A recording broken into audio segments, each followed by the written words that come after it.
கிருபானந்த வாரியாரின் வைகைறை துயிலெழு.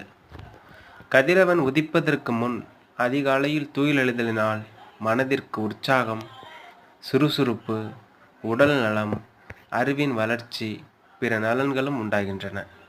அதிகாலையில் அறிவு தெளிந்திருக்குமாம். அப்போதுள்ள உல்லாசமான தன்மை வேறு எக்காலத்திலும் கிடையாது. விடியற் காலத்தின் பேரின்பத்தை பறவை இனங்கள் நன்றாக அனுபவிக்கின்றன. காலையில் ஒரு வேலையை தொடங்கினால் விரைவில் முடியும்.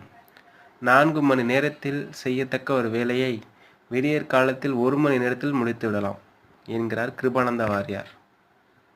நண்பர்களே, நாமும் அவ்வாறே சூரியன் உதிர்ப்பதற்கு முன் துயிலெழுந்து கடமையை ஆற்றத் தொடங்குவோமாக. நன்றி.